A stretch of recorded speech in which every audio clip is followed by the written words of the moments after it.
Hello, everyone, and welcome.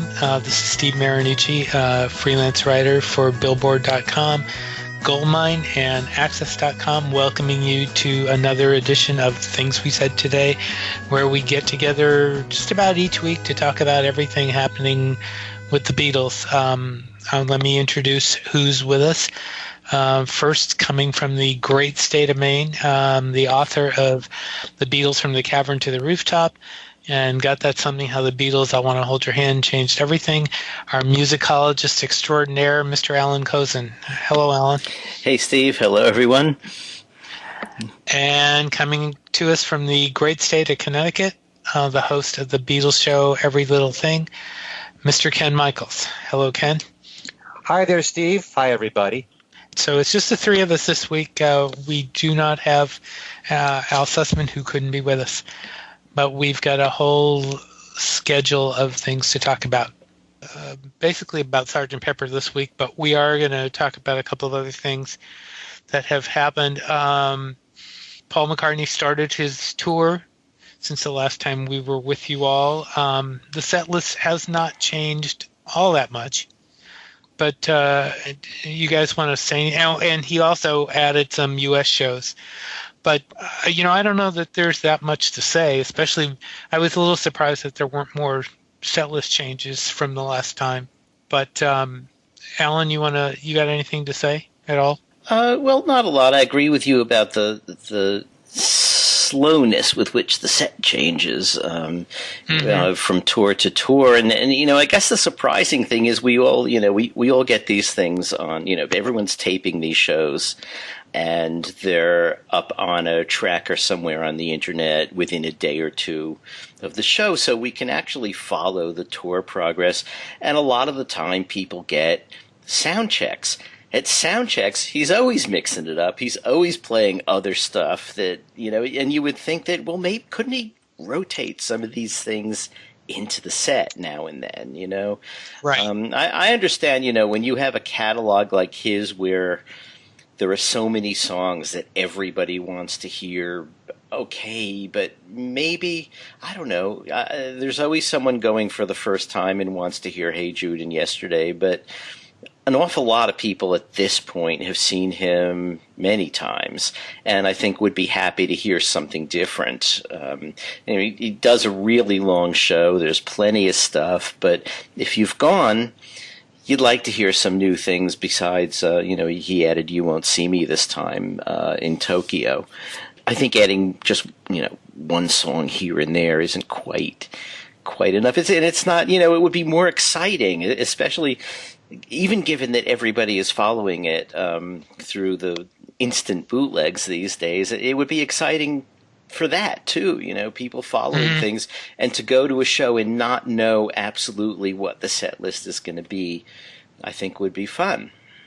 That's something that I've often kind of wondered about with the soundcheck songs is why don't more of them show up, even just occasionally in the shows. And it's, if he goes to that much trouble to put them in the soundcheck, why not throw them in the shows too? I guess they feel more comfortable just, doing something that they know is coming rather than, having the surprise element, and having things kind of change at the last minute or have something unexpected happen. But it's too bad that they don't do that. Ken, what do you think? Oh, I've got a lot of thoughts about this. But first of all, the sound check is to me, at least I think Paul looks at it as his warm-up to the concert. Sometimes, rarely, he'll pluck something out of the sound check and he'll use it in the show. Not often, I'll admit. In fact, quite rarely. And usually, if you listen to the sound checks, a lot of that is 50s rock and roll that Paul's real comfortable with. But I do notice that in these 4 shows in Tokyo, that he switched around the set list a little bit, which we've talked about here on the show he has been doing. If you go to 2 shows in a row, you won't get the exact same set list, but there'll be 1 or 2 songs that might be different. For example, actually, if you looked at the Budokan show, the first show, I was actually a bit concerned because it was a shorter program. Right. He played it like it was a benefit, one of his benefit shows, where he really shrinks the set list down. And yeah, my first thought too was, I wonder why this is so short. And then he did, and then he boosted it back up for the second show. So, but yeah, that was kind of a little strange that he did that. And maybe it was just to get them started. Maybe they figured with the first show they'd kind of take it easy and then kind of get warmed up as it was. But yeah, it kind of worried me. I thought maybe this was going to be a pattern. And actually, who would fault Paul if it was? Because I do think that, considering how demanding these vocals are for the most part for 2.5 to 3 hours, nobody would fault him if he shortened the show a little bit. Mm-hmm. But it really is very close to his set list from last year. And he did actually do You Won't See Me last year. But what I did notice was that he took out Here, There, and Everywhere, which was one of the highlights of the tour last year for me, because Paul actually played it on piano, and it gave it a different feel altogether, I think. I also believe that he took out Lovely Rita out of the set list. But the additions were Sgt. Pepper, and it turns out it was the reprise of Sgt. Pepper and I Want to Be Your Man, which he started doing at the desert trip. It's not enough of a set list change for me, but then again, I have to always think about the fans out there who have never seen him live or who have only seen him a few times and what they would want to see. I don't think anybody on this planet would like him to change his set list and go deeper into his catalog more than I would. But at the same time, if you're going there for the first time, or even if you've seen him a few times, you might feel cheated if he doesn't do Hey Jude and Let It Be and those songs, Live and Let Die, which is it still is one of the highlights of seeing him and seeing the big light show and the fireworks go off. There are certain songs that he hasn't changed at all for so long.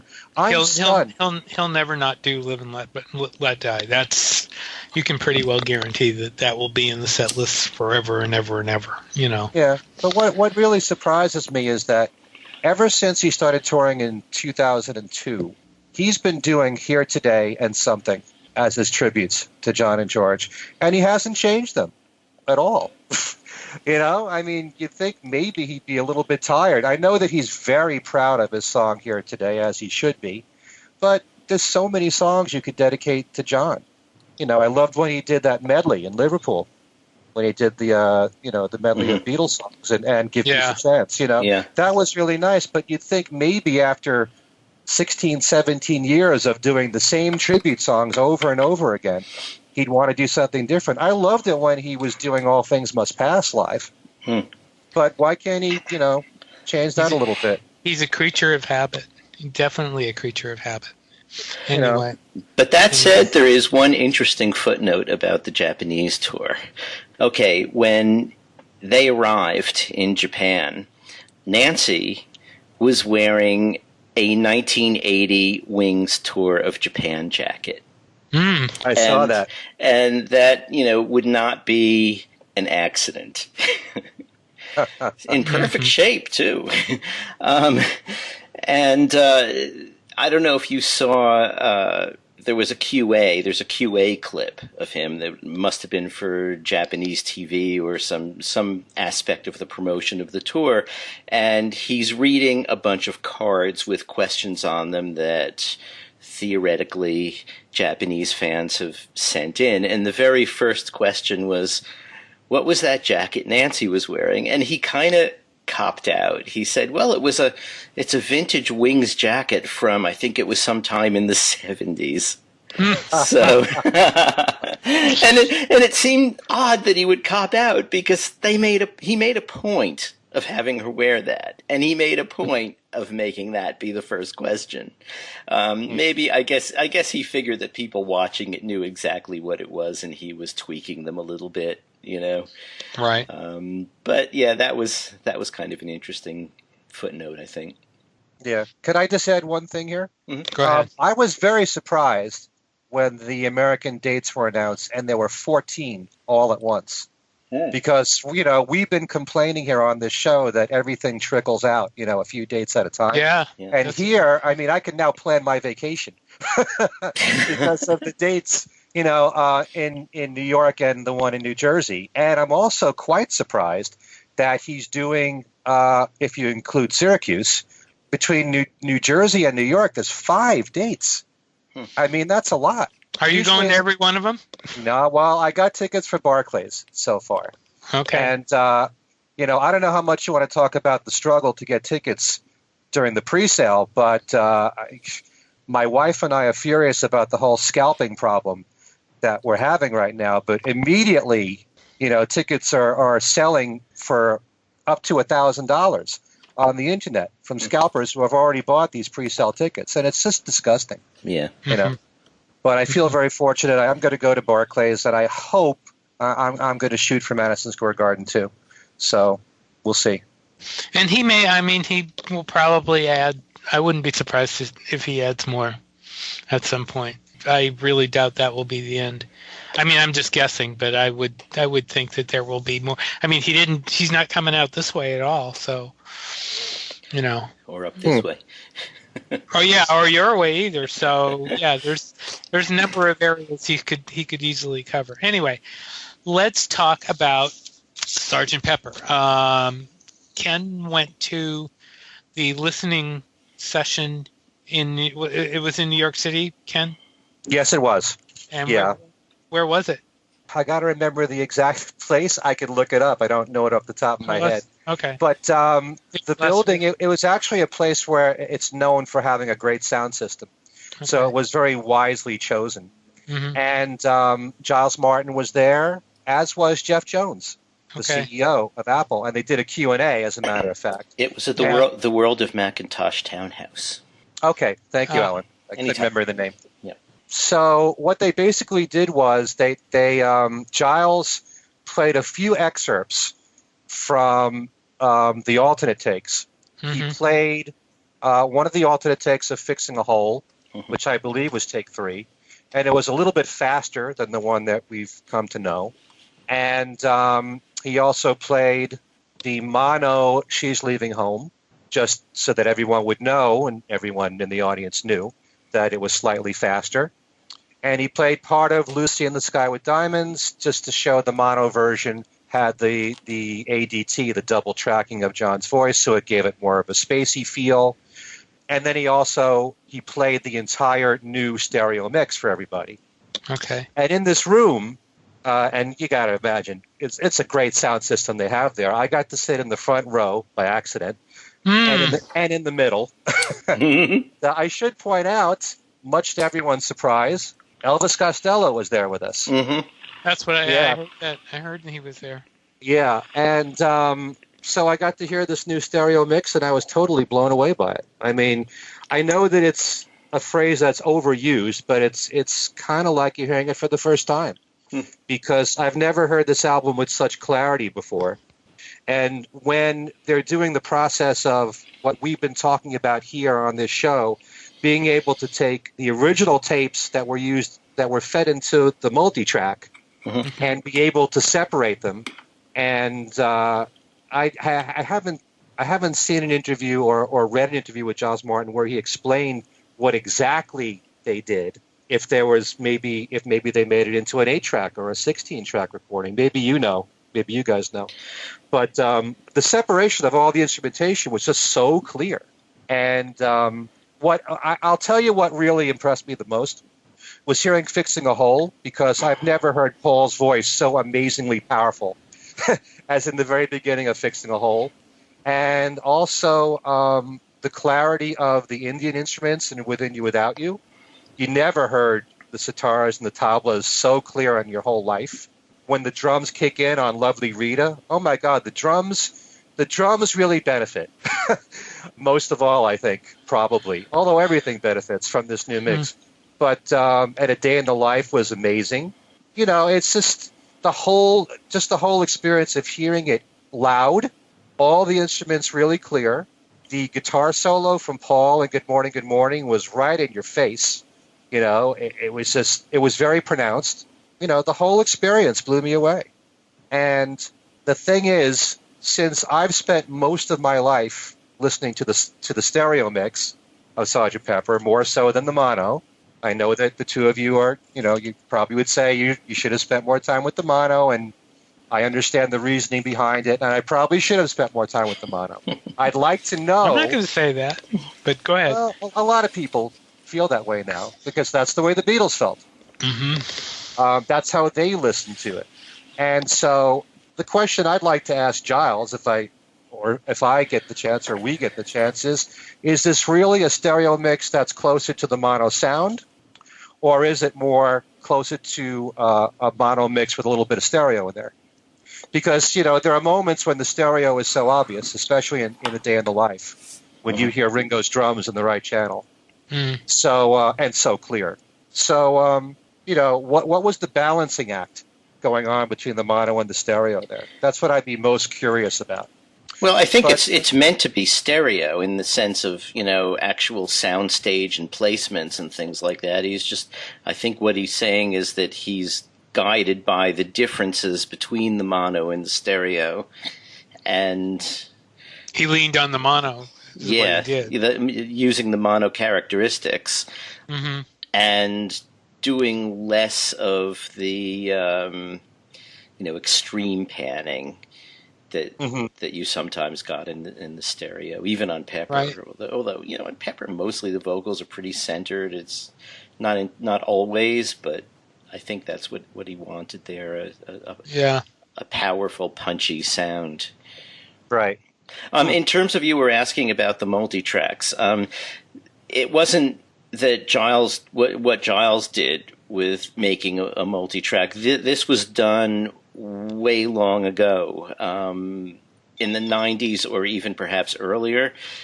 They transferred all of the master tapes to multi-track digital. And so anything that they had an original 4-track tape for, if it was 4 tracks, it became 4 tracks on the digital. If they found, when they found the next tape that had new stuff added after the mix downs, they added those new tracks. So it wasn't necessarily 8 or 16 tracks on, as you know, on digital, there's no real limit. So for any song, they just used as many tracks as they had unique instrumental or vocal tracks for, and then mixed it from that, which is why it sounds so incredibly clear, because everything is first generation now. Right. Yeah. And you definitely notice a difference. Yeah. I didn't go, but I saw we were talking about the internet and Paul McCartney concerts. There actually is a video of Giles's presentation. Apparently not from the one you were at. I think there were 2 showings. Right. I know that the guy who filmed it was not at the one that Elvis Costello went to, but I'm sure that the things Giles did were pretty similar at both. He played Fixing a Hole outtake on this one, and as I'm sure he did at yours, I think takes 8 and 9 of the vocal ending of A Day in the Life. Oh, right, with the humming. Yeah, we got to hear that. How did that sound live in the room? I wasn't too impressed. Yeah. You could tell when you heard it, it was just an idea that they tossed around, and you could tell just from listening to it that it didn't work. The interesting thing about that is that this is not the only time when the Beatles did that kind of thing, because on the Beatles anthology, they tried to do that introduction for 8 days a week by doing that humming chord at the very beginning. Yeah. So, it took me back to that, really. I think that could have worked if they held the chord the way they did the piano chord. And on those outtakes that he plays, they just sort of sing the chord, and then it stops. And it's just like, that's it. Right. Yeah. And they apparently had a bunch of people at the session, and they could have overdubbed. They could have kept that hum chord going for a really long time if they wanted to. I guess they hadn't thought of that yet. I think that they somehow came up with the idea of making it a 40-second chord somewhere in between the humming session and the piano session. Yeah. So, I'll tell you one thing, though. Jeff Jones, I thought, was really great answering questions. But when we first heard about the new deluxe box set, all that it had to offer, and I brought up the whole idea that this might open up the floodgates to, maybe more Beatles albums, without saying specifically what their plans are. Jeff Jones said that Apple really does listen to the fans and what is said in social media.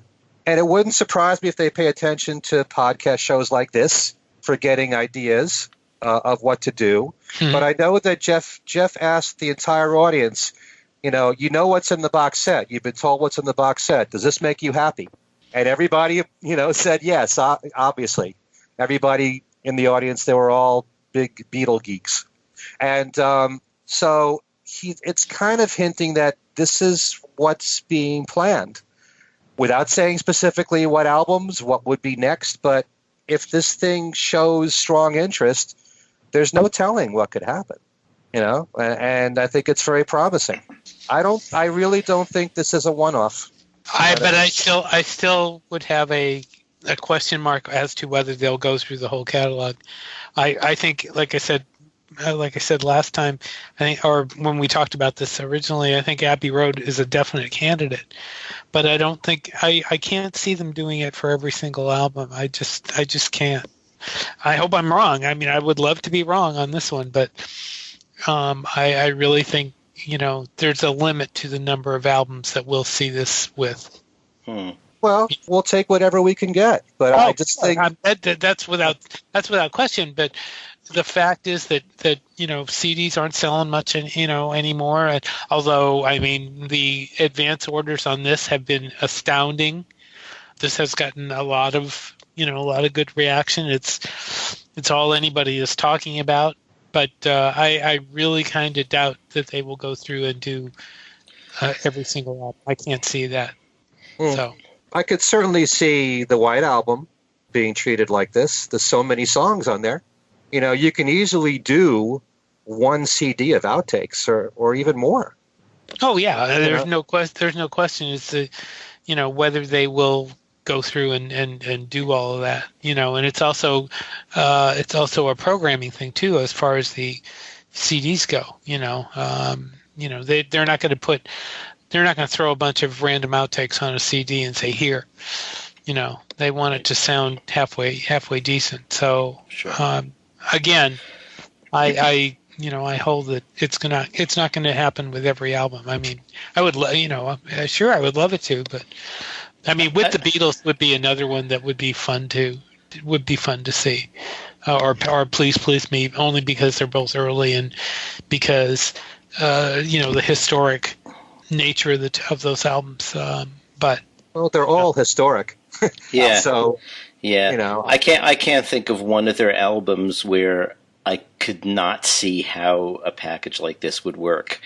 Really? You can always make a program that's not just a bunch of random outtakes that is interesting. And I mean, look, we've all heard outtakes from all of the albums, right. haven't we? I mean, there's good stuff. There's good stuff all the way across. And we got to get you hired by Apple, Alan. Well, there are plenty Jeff of people Jones, if you're listening. I'm not holding my breath, but yeah.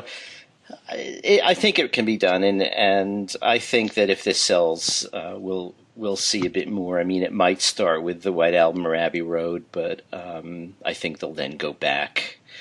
Whether they're going to do more than one a year, I don't know, and that means that we're stretching out over the next 14 years or so, and that's a long time. Well, that here on this show, I've said many times that Apple has never really cared about the hardcore fan. And now it just seems like, just based on what Jeff Jones is saying, they are listening to what's being said. So that's encouraging. So, I wonder where the turnabout came from, whether it was, maybe the younger, Dhani and Sean and, some of the younger people finally, kicking in and having their say. I don't know. I wonder why the change all of a sudden. Maybe what it took was it being Pepper. Someone in the company has to have said, look, it's Pepper. You can't just put out another reissue of just the album. You have to do something. And they've been gearing up towards remixing. I mean, we saw it with the Yellow Submarine song track and then the One Plus. You know, there was a long time between those two things, but it's obviously something they've been thinking about and like the idea of, and they've been testing the waters, and now, you know, now with this is sort of the big test of the waters, and if it works out, I kind of think that, you know, the sky's the limit, probably, in a way. I mean, I like your optimism. I hope you're correct. It's just so amazing because, you know, all these years we've been hearing how particular the Beatles are in anything going out under their name. And in particular, you know, what I've brought up several times about the interview with Paul McCartney in the 80s where he was concerned about different takes of Beatles songs and young fans getting into them would be confused as to what's the real ones and what's the outtakes and all that. And you know, I have to imagine that at some point Paul and Ringo must have listened to these outtakes before they went out. Oh, sure. So they must have approved this. So they have to be softening a bit for them to allow this to go out. Well, so, on the other hand, though, I remember way back when the anthology came out and somebody asked Ringo if there were more outtakes, and he said, "This is it," you know. So, and we all knew that was not true because we had all heard the bootlegs. So something has happened, and you know, thank God for whatever it is. Yeah. So. We should talk maybe a little bit about the tracks that have been sort of dribbling out. iTunes, for one thing, if you pre-order on iTunes, which you can only at this point order the 2 CD, or I guess CD doesn't mean anything on iTunes, the 2-disc set. Right. What they give you is the remix of the title track and with a little help from my friends, and then the outtakes from disc 2 of the title track and with a little help from my friends. Now, those two tracks, those two outtakes have been sort of, you know, leaked isn't the word, they've been given to a number of publications which have put them on the internet. So I think at this point everybody's heard them. And, you know, and they're interesting. I mean, with a little help from my friends is pre-vocal. And right. you hear a lot of detail in there. And Pepper, I think we've all heard the Pepper outtake. And it sounds to me like they've flown in a vocal that probably wasn't part of that outtake, but I'm not sure. I hope they didn't do that. Yeah. I hope. Because the vocal sounds pretty polished to me, but I don't know. So now we've got 4 tracks, you know, the first 2 tracks of the album and then the first 2 tracks of the alternate album that comes as disc 2. And on the Record Store Day single, we got the remix of Penny Lane with the 2015 remix of Strawberry Fields. Should we talk about the single? Yes. Sure. You know, they put it out with the original picture sleeve photos, you know, the framed picture of the Beatles, Henry Grossman photo on the front, and the pictures of them as kids on the back, just like the old single was. But it's a hard cover rather than the sort of soft sleeve that we used to get. And it's a Parlophone label.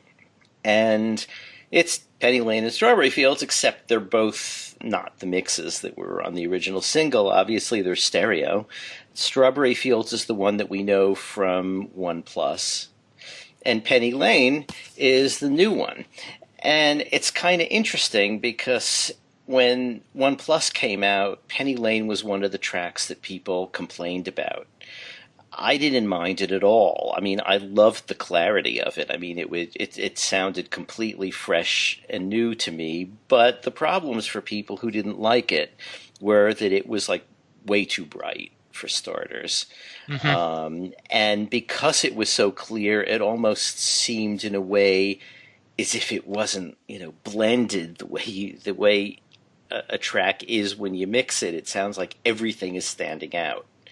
I'm not sure what other complaints people had, but when I compared the 2017 mix on the single to the 2015 mix from One Plus, I suddenly could see what I couldn't see when people were complaining about it, which is why they were complaining. That said, I mean, it's kind of weird to compare a vinyl disc to a CD, and I did a transfer of the vinyl onto computer so I could put the two tracks together and just go back and forth. But that's not exact. You've got a lot of different things going on in the playback mechanism, but the single, the new one, the 2017 mix, to me sounded a lot warmer than the 2015 One Plus mix. Bass is a bit less prominent. I mean, it really comes blasting out on the 2015 mix from the very start. It's definitely prominent. I mean, it is on the old single too, but it's taken down a bit and rounded a bit. It's not as bright. It has a kind of, it's a slightly darker, warmer sound.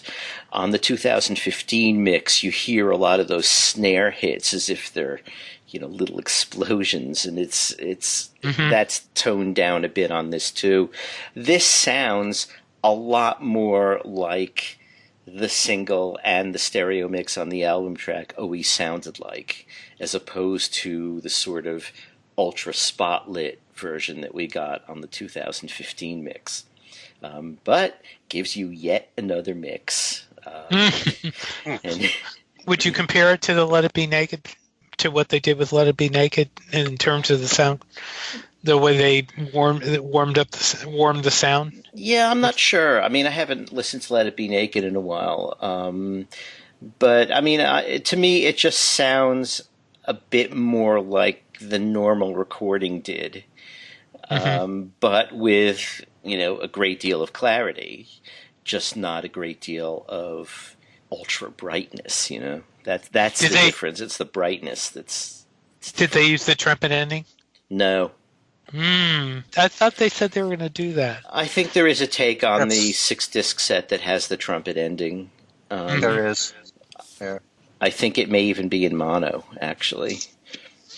But I'm looking through I have the track list sitting in front of me here, and I'm quickly going through it. Now, the other thing to say about the single is that EMI, in its wisdom, pressed up only 7,000 of them for the world. And there were a lot of complaints about that. I mean, I found one up here in Maine, and I was quite happy. But I know people in New York who couldn't find them. And apparently what was going on was people were snapping them up and putting them immediately on eBay. And people got really upset about that, and there was some social media complaints about it. And Giles Martin went on and posted a note saying, yeah, these things are supposed to be for everybody, not for eBay, and I'm going to try to get EMI to press more of them. So, good. Yeah, so they may turn up in the record stores, as a non-record store day thing too. But yeah, they were hard to come by. I'm just looking on the track list here, and both the 2017 and the 2015. In other words, that single is on the Blu-ray and DVD discs on the set. Yeah, I mean, a thing like this is just a collector's thing. It's if you want the piece of vinyl, you want the picture cover, you want the thing, and and it was fun. I got to say, I mean, I ended up driving around Maine looking for these things. Record store day, and there was an additional problem in that the big store chain up here for me is Bull Moose Records, which is great. I love Bull Moose Records. I mean, they've got huge stores full of vinyl, full of CDs, everything. I'm sure they love the plug you're giving. Yeah.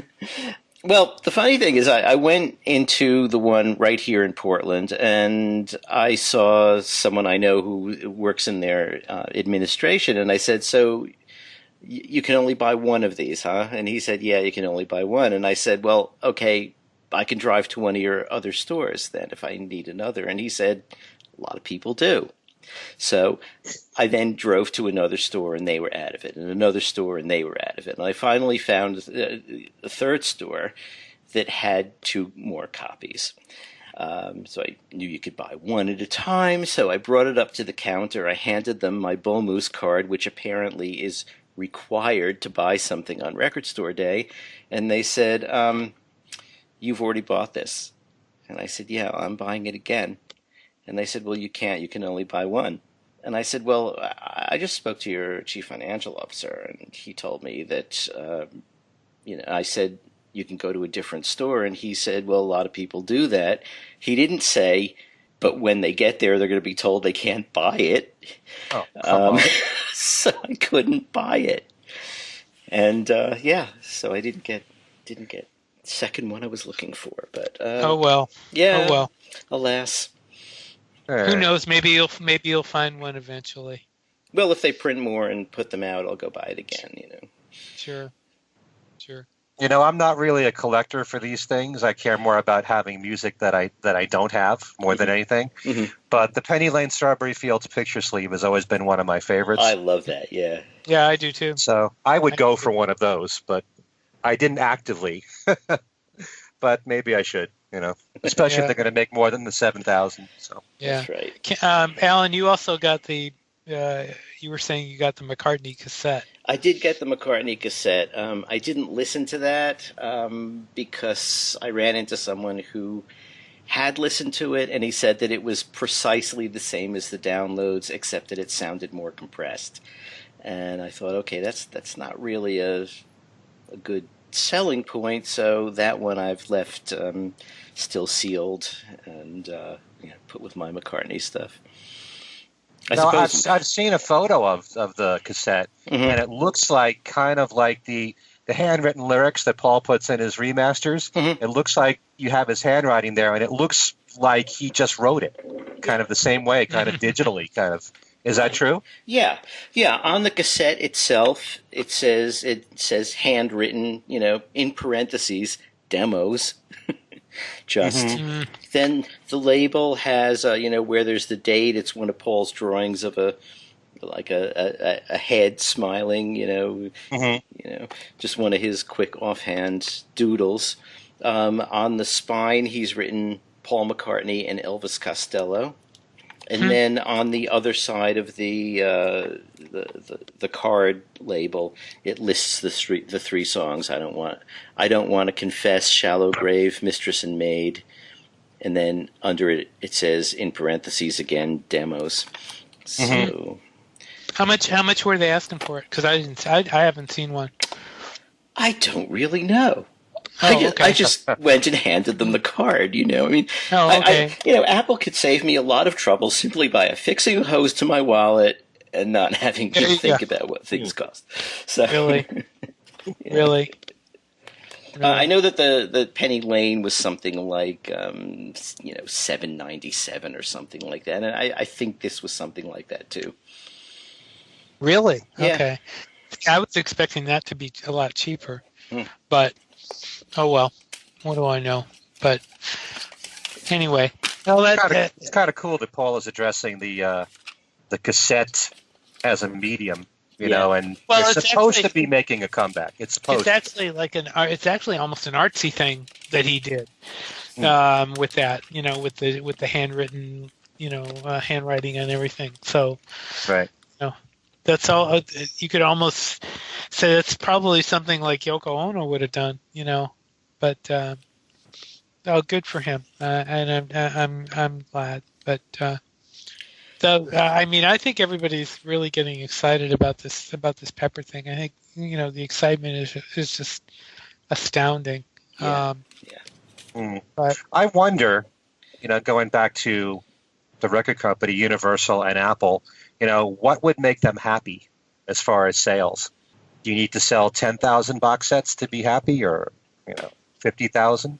And would that tell them whether or not they're going to be doing future releases like this? Well, like you were saying, Steve, probably, or Alan, not to this kind of to a deluxe box set like this. Mm-hmm. But what are they looking for in terms of sales? What would make them happy? I don't know. I mean, look at what the Monkees have done. They've reissued all their albums with double, at least with double CDs and outtakes. So, I mean, and that's the Monkees.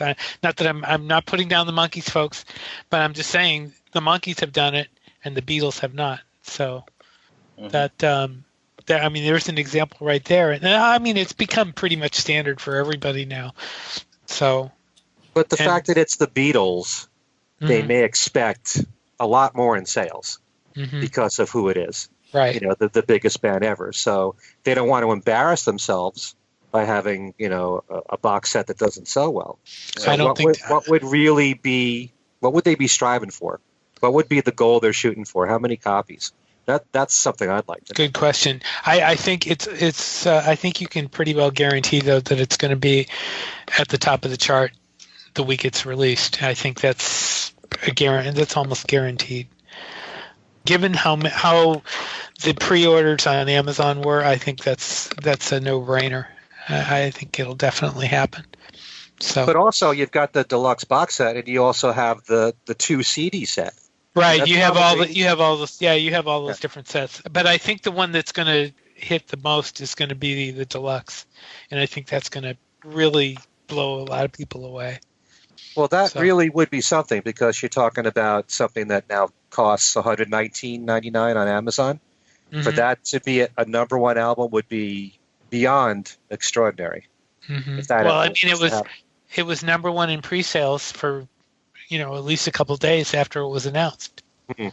And that's pretty damn good, you know, for that. So, yeah, I think it's gonna do really well. I think there's gonna be a lot of people taking notice about this. So, any other thoughts or anything?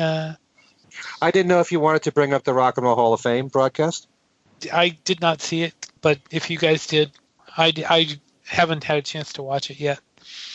But only as in terms of what Beatle fans would be interested in the most. I mean, we can all have very varied tastes, but the fact that ELO finally got in, and that Dhani Harrison did an amazing introduction and induction speech for ELO, it was really powerful. Yeah. And he looked pretty comfortable up there on stage too, talking about Jeff Lynne and, you know, how much he idolized him. And the very first concert he ever went to was an ELO concert where George went up on stage and played Roll Over Beethoven. Right. Oh, wow. ELO. Oh, my. So, yeah. I should mention I just came off of vacation. I was in Southern California for a week, and it was pretty much a non-Beatle vacation. However, the last night we were there, we went to see Beauty and the Beast, and outside the theater they were doing a promotion for Guardians of the Galaxy 2.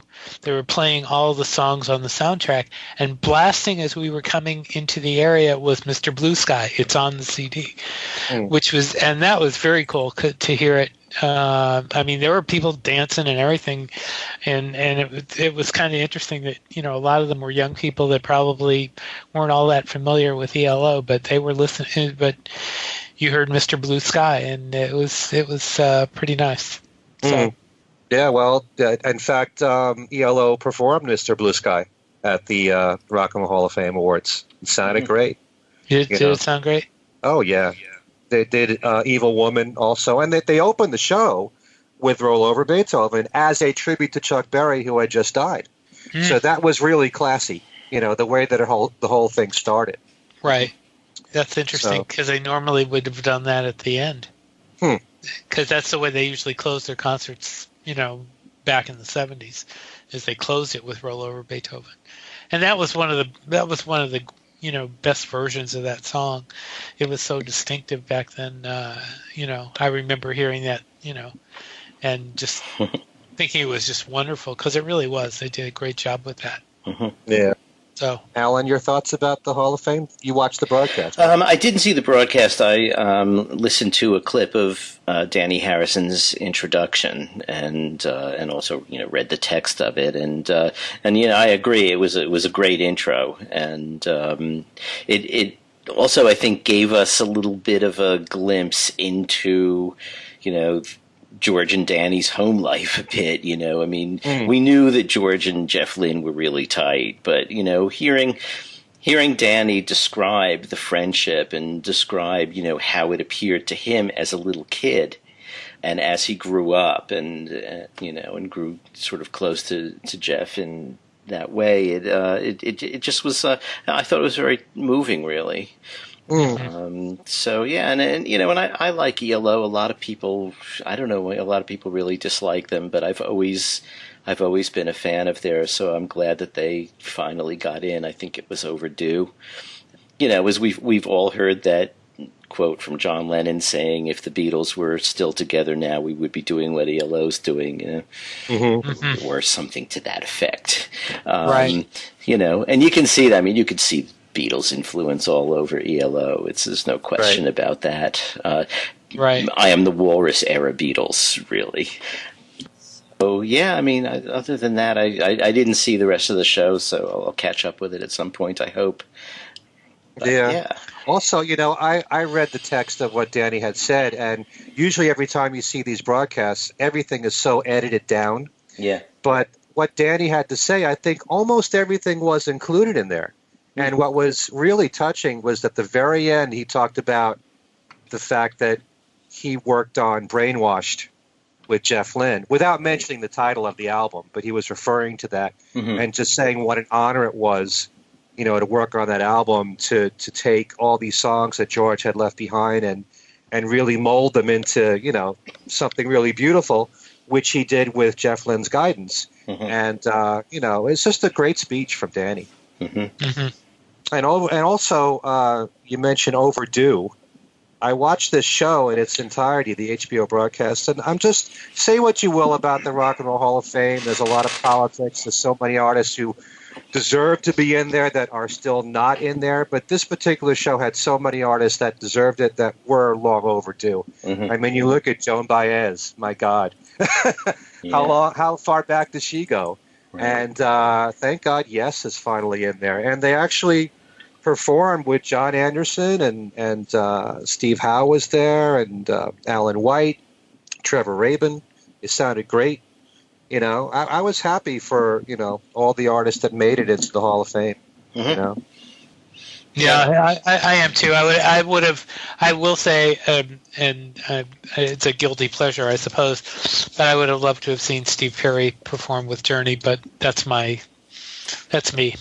Yeah, me too. And not only that, but Steve was so happy to be there.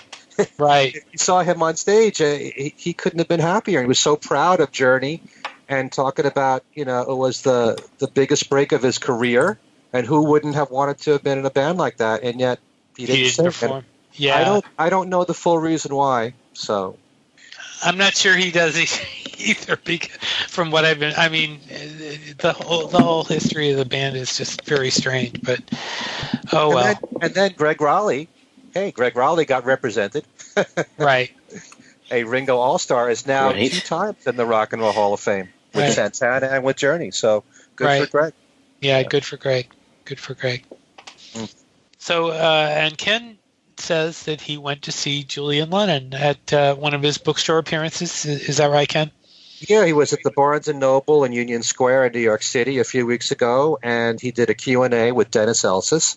Our good friend Dennis Elsis. Yeah, Dennis, who also, by the way, was at the playback session for Sgt. Pepper. Okay. So, and it was all talking about the new book, which is called Touch the Earth. It's a children's book, which is all about the environment and how to protect the environment and how important clean air and clean water is. And he's always been involved with environmental causes.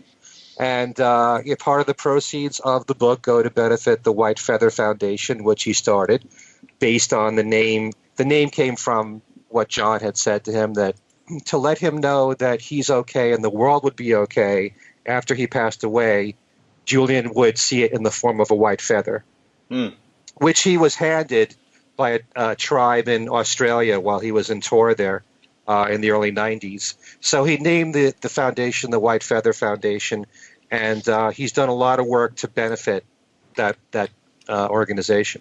Right. And it was a really good Q&A. Most of the questions that Julian's been asked have been the same. If you've looked online and watched all the TV appearances that he's made, he's been on The View, he's been on Tavis Smiley, he was on CBS's 22 Minutes, which is really a very good interview that I would recommend everyone to watch, because most of the interviews are fairly short and he says pretty much the same thing in all of it. But one of the things that I found interesting, which I think he said in another interview, was the first time I ever heard it, was that he and Sean have been talking about working together. Whoa. And there's no exact date being planned for this, but they've talked about either doing some covers of songs, not Beatles songs, though. He pointed that out because thank God you can't try to cover songs that are already perfect. Right. That's what he had said. But he hasn't done all that much musically since his last album, Everything Changes, and he's been very much involved with photography. And now this book, which is actually going to be a trilogy, there's going to be 2 more books that follow. But, it's the first time I ever heard him talk about working with Sean, which is something I've always wanted him to do. I've never been one of those people who want all the Beatles sons to reunite and form a band together. But Julian and Sean, they're brothers. They love each other. I hate that whole Beatles sons uniting thing, but that would be an interesting, depending on which way they took their music. I mean, the melding of their music could be quite intriguing, depending on what they do. That would be very interesting. Very interesting. Well, they're both very good melodic songwriters. Right. So if they wrote anything together, I would be very curious to find out. I'll bet you it'd be really strong.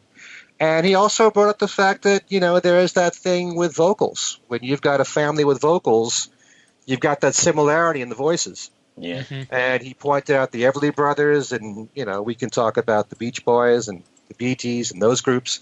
But there is that magical thing when you blend the vocals of brothers together or sisters together. And so from that point of view, he found it intriguing. So he said that they are talking about it, but there are nothing definite has been planned yet. We can hope. Yeah.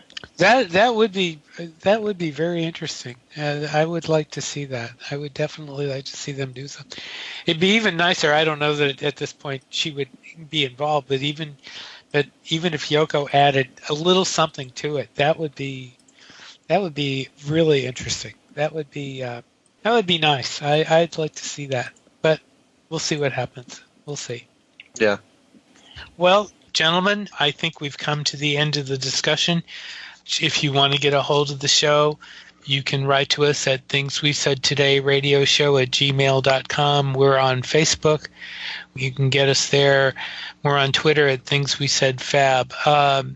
You guys want to give a quick contact information, Alan? Sure. The easiest way to get me is on Facebook under either Alan Kozin or Alan Kozin Remixed. And I'm also on Twitter at Kozin. Okay. Ken, give us a quick contact info. Okay. My email address is everylittlething@att.net. Don't forget my website, kenmichaelsradio.com. I just want to plug 2 things here very quickly. On my website, I do give away concert tickets in the New England area, and there's someone very special that the 2 of you, I'm sure, would like to see, Lulu, in concert. Really? Where? I didn't know she was performing. Good. Yeah, she's going to be at Daryl's house on May the 28th in Pauling, New York, and it's very rare when she comes to the U.S. to perform. Wow. Are you going to that? I'm going to that show, sure. Wow. And I have 3 pairs of tickets to give away, and it's very easy to win. Just go to the ticket giveaways page on my website at kenmichaelsradio.com. Also, you know that we've had Charles Rosenay on this show a few times to talk about something that he's been doing almost every single year in the summertime called Danbury Fields Forever. Well, He's doing it again, and it's actually been moved to a different location. It's no longer in Danbury, so it's not called Danbury Fields Forever. It's called the Fab Four Festival, and it's being held in Wallingford, Connecticut at the Oakdale Theater, which is a very familiar theater for people who live in the area. And it's being held on June the 10th, and I'm going to be either the MC or one of the MCs for the show. And you get to see bands from all over New England perform, all Beatles tribute bands, and it's a whole day affair, and it's a lot of fun. And it's actually 2 stages. There's going to be one indoors and one outdoors. The outdoors one, I think, is all acoustic. But if you live in the New England area, you want a whole day of Beatle music, come by and see the Fab Four Music Festival. which again is June 10th at the Oakdale Theater in Wallingford, Connecticut. Okay. There you go. Okay. All right. I think that kicks our business. I think we're about through.